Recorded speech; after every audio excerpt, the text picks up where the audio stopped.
ఒక్కొక్క రైతు మోటార్లు 2 సార్లు 3 సార్లు కూడా కాలుతా ఉన్నాయి. ఆరాటానికి పాపం వాళ్ళు ఏం చేస్తారు? పుట్టకొచ్చిన పని చేను, ఈంతున్న చేను ఇక వండుతుందేమో, 4 గిన్నెలు వండితే బతుకుతామేమో అని చెప్పి కొత్తగా బోర్లు వేయటం, వాగులలో చెలుమలు తీయటం, వరద కాలువలలో చెలువలు తీయటం, క్రేన్లతో పూడికలు తీయడం, మాయమైన అన్ని మళ్ళీ ప్రత్యక్షమైనాయండి 100 రోజులకే. మాయమైన ట్యాంకర్లు ప్రత్యక్షమైనవి, మాయమైన బిందెల మూత ప్రత్యక్షమైంది, మాయమైన మంచినీళ్ళ కొరత ప్రత్యక్షమైంది, మాయమైన కరెంటు కొరత ప్రత్యక్షమైంది, మాయమైనటువంటి క్రేన్లు ప్రత్యక్షమవుతున్నాయి పూడికలు తీయడానికి, మాయమైన బోరుబావులు మళ్ళీ హోరెత్తుకుంటూ తిరుగుతూ ఉన్నాయి. ఇంత రూపంలేనా? జర్ర కేసీఆర్ గల్మ దాటంగానే కట్కేసినట్టే బంద్ అవుతాయా? అంటే ఏమన్నట్టు? ఎందుకు జరుగుతున్నట్టు పరిణామాలు? నేను జోక్గా చెప్తానండి, దయచేసి ఇది సమాజం యొక్క విషయం, ప్రజల యొక్క విషయం. ఇంకా 3 నెలలు గడవాలా, జూన్ చివరికి పోతే తప్ప మళ్ళీ ఈ ఊటలు రావు. అది భగవంతుడు మన నుంచి మంచి వర్షాలు కురిస్తే ఏ జూలై 15కో 20కో మనకు మళ్ళీ ఊటలు వస్తాయి. వర్షాలు భారీగా కురిస్తే అప్పుడు భూగర్భం మళ్ళా జలంతో నిండితే అప్పుడు వస్తాయి. దాదాపు ఇంకో 3 నెలలు 3.5 నెలలు ఇంకా ఎంత భయంకరమైతే పరిస్థితి. దానికోసం మాట్లాడవలసి వస్తూ ఉంది. నేను బాధతో మాట్లాడుతున్నా, దుఃఖంతో మాట్లాడుతూ ఉన్నా. అద్భుతమైన మంచినీళ్ళ సదుపాయం ఉన్న తెలంగాణ నా కళ్ళ ముందే 100 రోజులలో ఇంత నాశనం అవుతుంది. నా కళ్ళ ముందే బిందెలు పట్టుకొని తిరుగుతారు, నా కళ్ళ ముందరనే బోర్లు వేసుకునే దుస్థితి వస్తుంది, నా కళ్ళ ముందరనే మళ్ళీ ట్యాంకర్లు కొనుక్కోవాల్సిన దౌర్భాగ్యకరమైన పరిస్థితులు వస్తాయి అని నేను అనుకోలే. నిజంగా కళ్ళలో నీళ్ళు తిరుగుతా ఉన్నా కొన్ని సందర్భాలు చూస్తూ ఉంటే.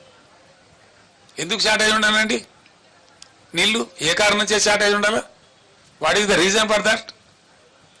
అదేం లేదు. మేమేం చేసినామండి? హైదరాబాద్ ఏనాటికైనా ప్రధానం కాబట్టి ఎల్లంపల్లి నుంచి సింగిల్ లైనే ఉంది, అక్కడి నుంచి ఎక్కువ వచ్చే అవకాశం లేదు. ఒకటే లైన్ వేసేప్పుడు అంతే చేసిండ్రు. సంవత్సరానికి 10-12 TMC వస్తుంది. కృష్ణ నుంచే ఫేజ్ ఉందని చెప్పి సాగర్లో డెడ్ స్టోరేజ్ ఉంటుందని, 100 TMCల పైచిలకు డెడ్ స్టోరేజ్ ఉంటుందని, పాత అక్కంపల్లి మీదనే ఆధారపడకుండా 1450 కోట్లతో మేము సుంకిశాల ప్రాజెక్ట్ కూడా మంజూరు చేసినాం. అది కూడా ఆల్మోస్ట్ దగ్గర పడ్డది. 70-75% పనులు అయిపోయినాయి మా ప్రభుత్వం పోయేనాటికే. నేను మొన్న కాంట్రాక్టర్ని అడిగిన, ఏమరా ఎంతవరకు వచ్చింది పని అని అడిగితే, సార్ ఈ గవర్నమెంట్ చేయమని చెప్తే మేము 2 నెలలు 3 నెలలు చేసి అందిస్తాం సార్ అని చెప్తున్నారు వాళ్ళు. ఒకసారి అది మళ్ళీ కలిసిందంటే బ్రహ్మాండంగా అసలు నీటి సప్లై డోకా ఉండదు. సాగర్లో పూర్తి స్థాయి నీటి మట్టం వాడుకునేటువంటి పరిస్థితి ఉంటుంది, 100 TMCలు ఉంటుంది. కాబట్టి ఇవి ఏం చేయకుండా, ఇవి ఏం పట్టించుకోకుండా, దీని మీద సమీక్షలు లేకుండా అడగోలు మాటలు, అడగోలు పిచ్చి ప్రచారాలు చేసుకుంటా ఎంతసేపు విపక్షాన్ని బదనాం చేయాలి, గత ప్రభుత్వాన్ని బదనాం చేయాలనే ఒక చిల్లర, చాలా చీప్ టాక్టిక్స్ తప్ప ఏం కనపడతలేదు. మేము ఆనాడు ఒక పద్ధతి మార్చేసిన, నేను ముఖ్యమంత్రి ఉండే టైంలో భయంకరమైన రాళ్లవానం వచ్చి ఖమ్మం జిల్లాలో అనేక జిల్లాలలో పంట నష్టం జరిగింది. మహబూబాబాద్ జిల్లాలో, ఖమ్మం జిల్లాలో, చాలా జిల్లాలలో నేనే స్వయంగా పోయి పరిశీలన చేసాను ఏంది ఎంతవరకు జరిగిందని చెప్పి. నిజంగానే ఘోరంగా దెబ్బతిన్నది, 100% పంట పోయింది. కానీ పంట నష్టం ఇచ్చే పరిస్థితి ఏంది? ఆ రోజు వరకు కూడా కేంద్ర ప్రభుత్వాన్ని నివేదిక పెట్టాలి, ఆ తోకగాలు రావాలి 3 నెలలకు, వాడు వచ్చే వరకు ఏమి ఉండదు, వాడు ఉల్టా రిపోర్ట్ రాయాలి, వాడేమి ఇయ్యాడు, వీడు తీసుకోడు, రైతుకు అందదు. దాంతో నేనే నిర్ణయించి, రైతులు బలపడుతున్నారు కాబట్టి తెలంగాణ రాష్ట్రంలో మంచిగా అవుతున్నారు కాబట్టి మళ్ళా వాళ్ళ పరిస్థితి దిగజారద్దని చరిత్రలో ఎప్పుడు లేని విధంగా ఎకరానికి 10,000 రూపీస్ ఇచ్చిన నేను, ఇన్స్టెంట్ శాంక్షన్. అంత వెరీ డే ఆ పొలంలో నిల్చుండే అనౌన్స్ చేసి 5-6 రోజుల లోపల వాళ్ళకి నష్టపరిహారం అందజేసినాం. ఏ తుంగతుర్తికి 6 కోట్లు ఇచ్చినాం. మొత్తం దాదాపు 149 కోట్ల రూపాయలని పంపిణీ చేసినాం ఇమీడియట్గా రైతులకు. అదే మొదటి విడతనే 149 crores ఇచ్చినాం. రెండో విడత అంటే సుమారు ఒక 500 కోట్ల రూపాయలను పంచినాం రైతులకు మేము. ఇవాళ లేదండి, రాలవాన వాడిది అడిగే దిక్కు లేదు. ఓ మంత్రి ఓడు, ఓ ఎమ్మెల్యే ఓడు, దొంగలు కదా ముఖం సాటేసినట్టు. ముఖ్యమంత్రికి అయితే పట్టేలేదు, ఢిల్లీ యాత్రలే సరిపోతాయి. ఏది మరి నాకు అర్థం కాదు. ఎమ్మెల్యేలు ఓరు, ఎంపీలు ఓరు, మంత్రులు ఓరు, అధికారుల బృందాలు పంపించారు. మేము ఒకటే మాట చెప్తాను, ఇవాళ ఏది ఏమైనా సరే, రణరంగమైనా సరే ఈ ప్రభుత్వాన్ని మెడలు వంచుతాం, వదిలిపెట్టాం ఎట్టి పరిస్థితులలో, ఎట్ ఎనీ కాస్ట్. మేమన్నాడు 10,000 రూపాయలు ప్రపంచంలోనే ఇయ్యాలి 10,000 రూపాయలు 2,000 చేదో ఇచ్చి చిల్లర చేతులు దులుపుకునేది. మేము 10,000 రూపాయలు ఇన్స్టెంట్గా ప్రకటించి 500 కోట్లు సుమారు పంచినాం. 450, 460 కోట్లు పంచినాం. ఇలా అతి లేదు గతి లేదు.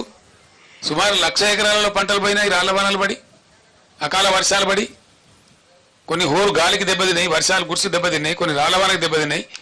దానికి దిక్కు లేదు, దాని గురించి మాట్లాడడం లేడు. ఇవాళ ఉన్న మంత్రి, ముఖ్యమంత్రి, ఉప ముఖ్యమంత్రి వీళ్ళంతా ఏం మాట్లాడారండి? అసలు వాళ్ళ ముఖాలకైనా ఇయ్యలే. వాళ్ళు దిగిపోయిన నాడు కూడా 470 కోట్లు బకాయిలు పెట్టిపోతే మేము ఇచ్చినాం ఇన్పుట్ సబ్సిడీ. బీఆర్ఎస్ గవర్నమెంట్లో ఇచ్చినాం. వాళ్ళు ఎగబెట్టిపోతే 2014లో ఎగబెట్టిపోతే 2-3 ఏళ్ళ నుంచి ఉన్న బకాయిలు పెండింగ్ పెట్టిపోతే మేము క్లియర్ చేసినాం. అవి క్యాబినెట్లో తీర్మానం చేసి ఈరోజు మేము ఏం క్లియర్ పెట్టలే, బకాయిలు లేవు. ఇలా జరిగింది. మేమన్నా 10,000 ఎప్పుడు చరిత్రలో ఇయ్యని 10,000 50 ఏళ్ళ కాంగ్రెస్ పరిపాలనలో ఎన్నడూ తెలుగుదేశం పరిపాలనలో ఎప్పుడు ఇయ్యని 10,000 రూపాయలు మేము ఇస్తే దాన్ని కూడా ఎకసక్కం చేసి మాట్లాడినారు, ఘోరంగా మాట్లాడినారు.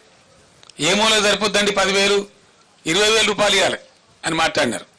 మరి ఇలా ఏడ వండుకున్నారు? తలకాయ ఎక్కడ పెట్టుకున్నారు? ఏం చేస్తున్నారు? గుడ్డిగురాల పనులు తోముతున్నారా? వీళ్ళు రైతులు గారా? వీళ్ళు ప్రజలు గారా? పట్టింపు లేదా? వాళ్ళ తరఫున మాట్లాడటం లేరనుకుంటున్నారా? ఒక మహాసముద్రం అంత పార్టీ బీఆర్ఎస్ పార్టీ ఉంది, ఊరుకోదు. ఎట్టి పరిస్థితులలో 100కు 100% రైతుల పక్షాన పోరాటం చేస్తాం. ఖచ్చితంగా ప్రభుత్వాన్ని నేను డిమాండ్ చేస్తాను. ఇలా సూర్యాపేట నుంచి ఈ ఎండిపోయిన పంటలకు మీరే ఎండబెట్టిండ్రు కాబట్టి, మీ అసమర్థత వల్ల ఎండగొట్టిండ్రు కాబట్టి, మీ అసమర్థత కాదు అని మీరు ఒప్పుకోకపోయినా ఎండిపోయినాయి కాబట్టి వెంటనే జిల్లా కలెక్టర్లకు ఆదేశాలు ఇచ్చి ఎన్యూమరేట్ చేయించాలి. ప్రతి ఒక్క ఎకరం ఏ జిల్లాలో, ఏ గ్రామంలో, ఏ మండలంలో, ఏ రైతుది ఎంత ఎండింది అవి లెక్కలు తీయాలి. అండ్ ఖచ్చితంగా ధరలన్నీ పెరిగినాయి కాబట్టి, భారమైంది కాబట్టి ఇవాళ 25,000 రూపాయలు నష్టపరిహారం ప్రతి రైతుకు ప్రతి ఎకరానికి చెల్లించాలి. This is our demand. చేసేంత వరకు మిమ్మల్ని వేటాడతాం, వెంటాడతాం, ధర్నాలు చేస్తాం, నిద్రపోనీయం.